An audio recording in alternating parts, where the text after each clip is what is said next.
오늘 말씀은 빈방이 있습니까? 라는 제목으로 함께 말씀을 나누고자 합니다. 성탄에 여러 성극들이 있습니다. 그 중에 가장 유명하고 잘 알려진 성극이 바로 빈방 있습니까? 입니다. 이 줄거리는 이와 같습니다. 한 고등부 선생님께서 학생들 중에 연극을 할 친구들을 모집한 거죠. 그런데 덕구라는 친구를 꼭 연극에 세우고 싶었습니다. 덕구는 지체장애가 좀 있는데 좀 더 용기를 주고자 연극에 세운 것이죠. 여관주인 일을 맡긴 겁니다. 주변에는 좀 우려도 있었습니다. 잘할 수 있었을까? 그런데 최선을 다합니다. 그리고 이 연극은 실화를 바탕으로 했습니다. 덕구가 이제 여관주인 역할을 잘 하기 위해서 대사를 연습한 거예요. 빈방 없습니다. 빈방 없습니다. 이렇게 대사를 연습한 거예요. 이제 그 장면이 다가온 겁니다. 요셉과 마리아가 산더미만한 배를 움켜잡고 여관으로 갑니다. 두들겨요. 빈방 있습니까? 여관주인 1위 빈방 없습니다. 다음 여관으로 갑니다. 문을 두드립니다. 빈방 있습니까? 그때 덕구가 문을 열고 나옵니다. 뭐라고 얘기해야 됩니까? 없다고 얘기해야 돼요. 그런데 갑자기 말을 하지 않는 거예요. 주변에서 웅성웅성합니다. 사람들이 걱정합니다. 그때 요셉 주인이 뭐라고 얘기했을까요? 요셉이 뭐라고 했을까요? 빈방 없지요? 이러면서 이제 막 갈라 그러는 거예요. 덕구가 잠깐 빈방 있습니다. 이런 거예요. 오늘 반응과 같이 객석에선 다 웃음이 터져 나왔고요. 연극이 엉망이 되는 거예요. 빈방 있습니다. 우리 집에 제 방에서 주무시면 돼요. 저 거실에서 자도 돼요. 거짓말 아닙니다. 빈방 있습니다. 빈방 있습니다. 이렇게 연극은 마무리되고 맙니다. 질문하겠습니다. 여러분, 우리 마음에 빈방이 있으십니까? 우리 마음에 빈방이 있으십니까? 예수님이 탄생할 당시 실제로 베들레헴에는 빈방이 없었습니다. 당시 황제 가이사 아우구스투는 사람들을 다 고향으로 가서 호적을 다시 등록하라고 했어요. 베들레헴에도 많은 사람들이 모여든 겁니다. 요셉과 마리아가 뒤늦게 베들레헴에 왔지만 빈방을 찾을 수가 없었어요. 그래서 예수님이 어떻게 되신 거예요? 누가복음 2장 3절, 6절, 7절에 모든 사람이 호적하러 각각 고향으로 돌아가매 거기 있을 그때 해산할 날이 차서 첫 아들을 낳아 강보로 싸서 구유에 뉘었으니 이는 여관에 있을 곳이 없음이러라. 이는 여관에 있을 곳이 없음이러라. 날 위해 이 땅에 오신 예수님은 태어날 곳, 하루를 묵을 곳을 찾을 수가 없으셔서 빈방이 없으셔서 어디에 태어나신 거예요? 동물들이 묵는 말 구육간에 태어나신 겁니다. 우리 구주 예수님이, 인류의 구원자 주님이 왜 말 구육간에서 태어나야만 했을까요? 다른 시기에 다른 장소에 태어나실 수 있었던 건 아닙니까? 왜 말 구유에 태어나셔야 했을까요? 우리는 이 질문을 풀기 위해서 요셉과 마리아가 방을 찾지 못했던 그 시간을 살펴보고자 합니다. 누가복음 2장 7절에서 8절에는 첫 아들을 낳아 강보에 쌓여 구유에 뉘었으니 이는 여관에 있을 곳이 없음이러라. 그 지역의 목자들이 밤에 밖에서 자기 양떼를 지키더니.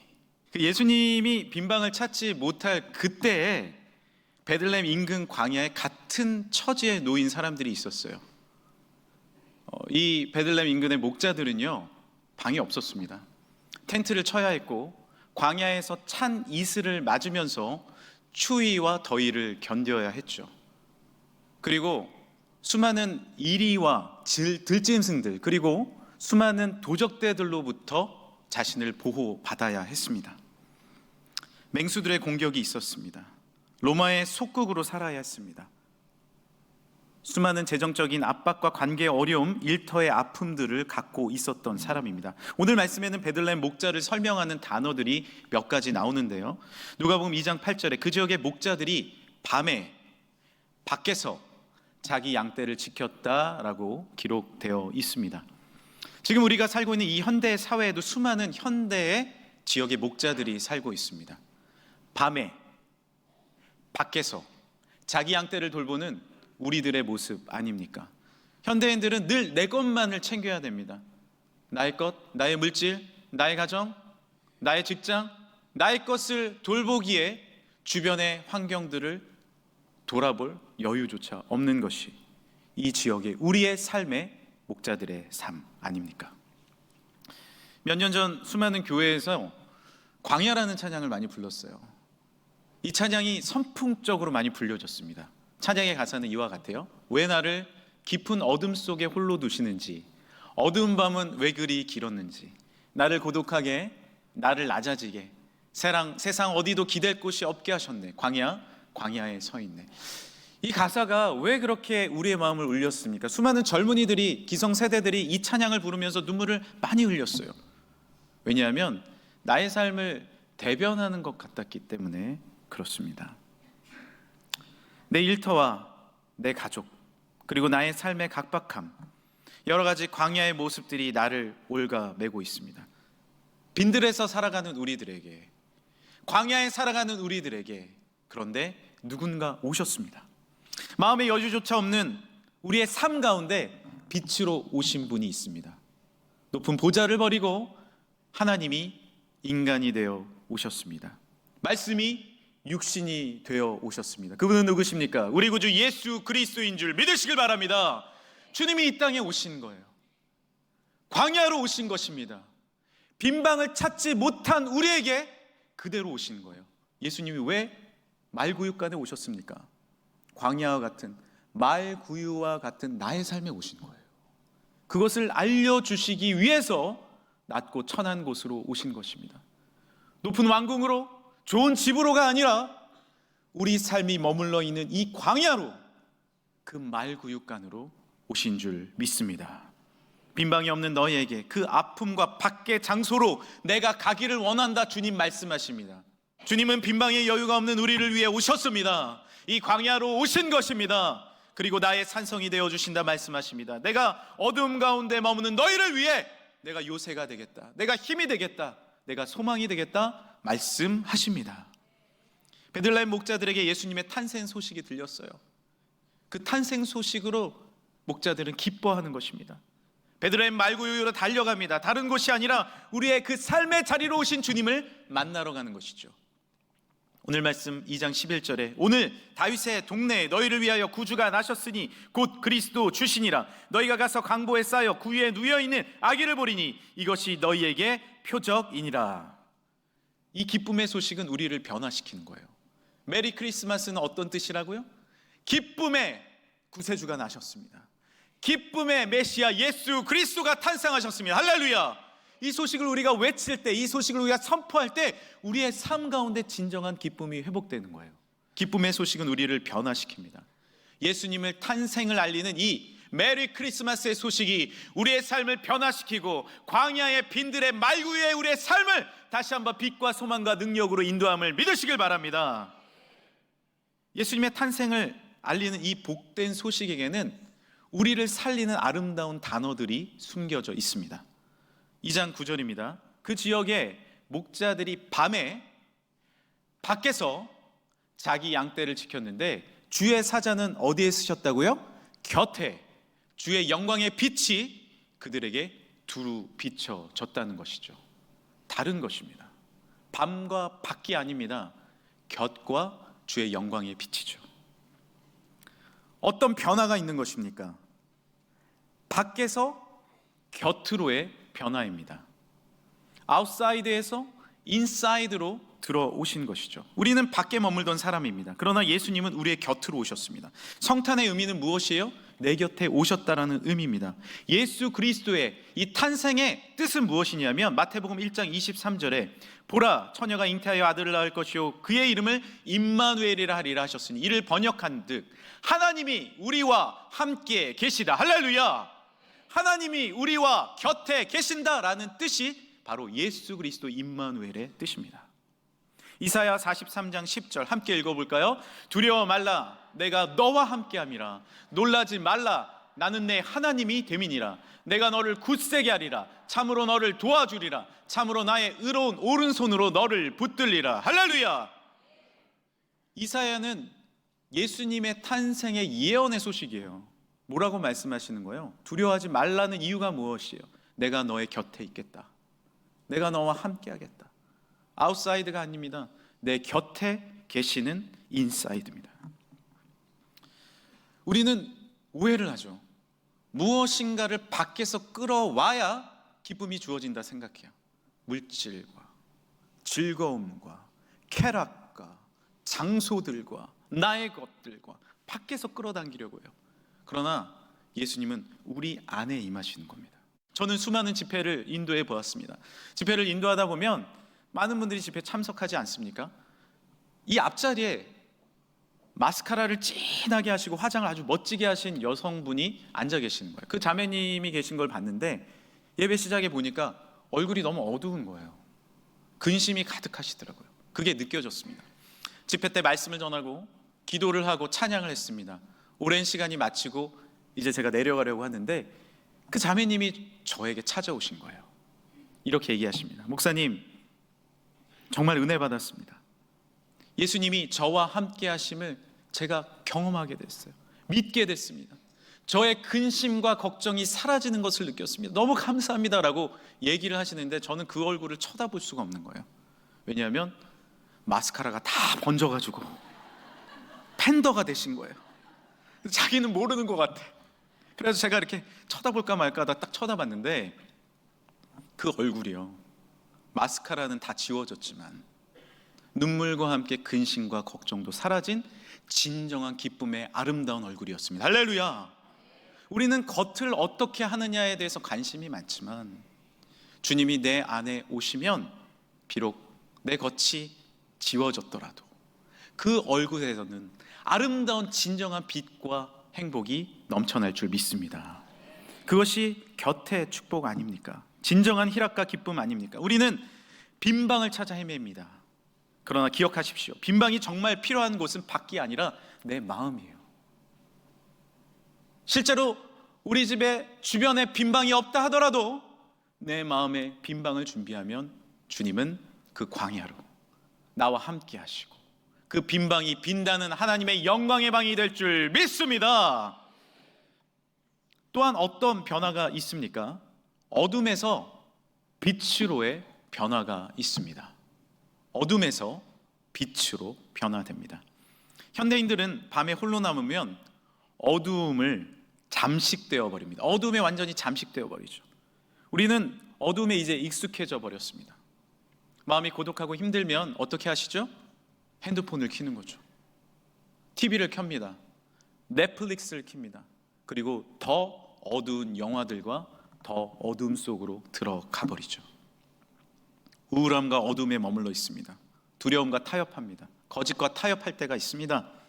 그러나 어둠은 늪과 같아서 빠질수록 더 빠져들게 되죠. 스탠포드 연구소에서 에밀리 스미스 교수는 오랫동안 행복을 연구했어요. 어떤 것이 행복일까? 어떠한 사람이 행복을 누릴까? 500명의 저명한 학자들과 유명한 사람들을 만나서 상담해 보았습니다. 그리고는 결론을 냈어요. 결론은 이것입니다. 막연한 행복을 쫓는 사람은 도리어 더 불행해진다.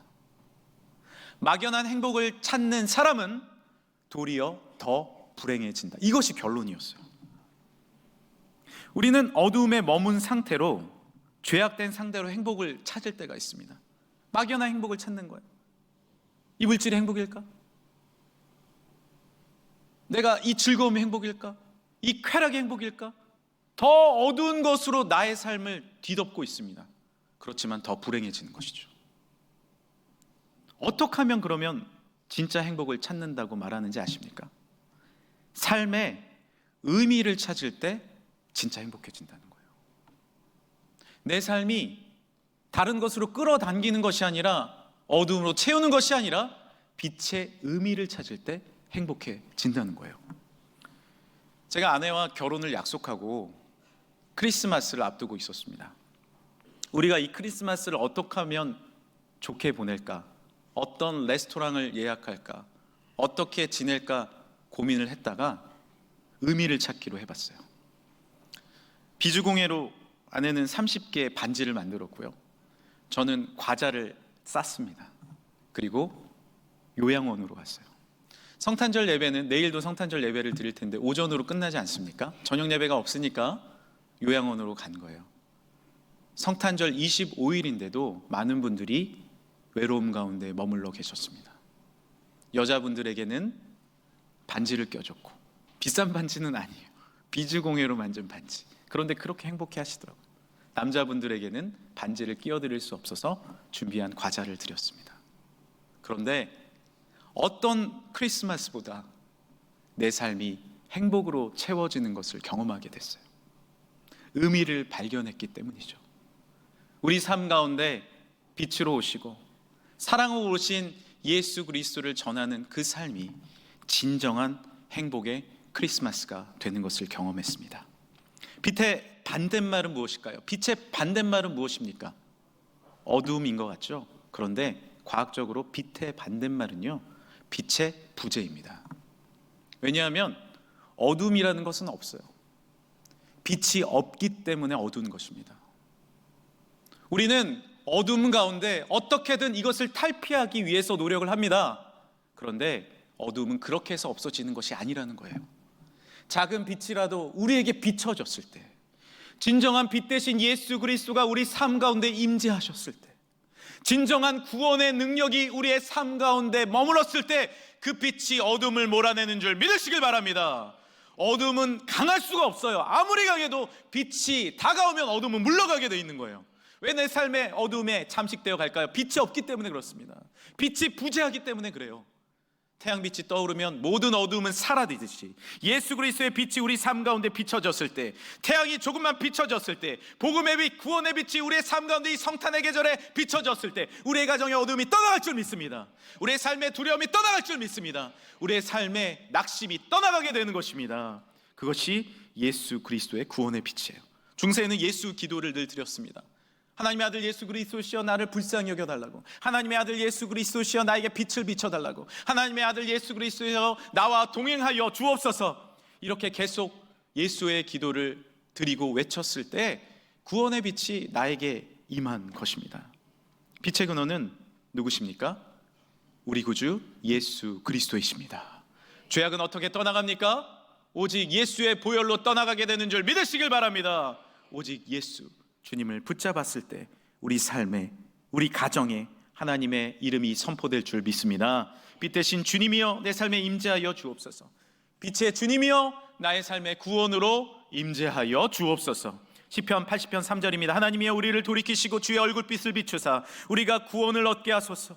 요한일서 1장 7절입니다. 그가 빛 가운데 계신 것 같이 우리도 빛 가운데 행하면 우리가 서로 사귐이 있고 그 아들 예수의 피가 우리를 모든 죄에서 깨끗하게 하실 것이요, 빛이 죄를 몰아내는 줄 믿습니다.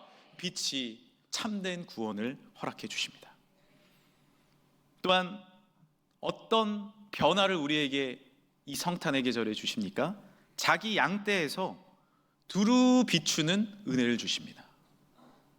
우리는 나의 양떼만 돌보죠. 오늘 목자들도 나의 삶, 나의 이 어두움, 이 밤만을 걱정하며 나의 양떼만을 돌아봅니다. 그러나 예수님이 우리 삶에 임재하시면 두루 비추는, 마음에 여유가 생기고 감사가 생겨서 두루 비추는 은혜가 주어질 줄 믿습니다. 우리의 삶이 각박하면요, 가족도 돌보질 못해요. 비추질 못해요.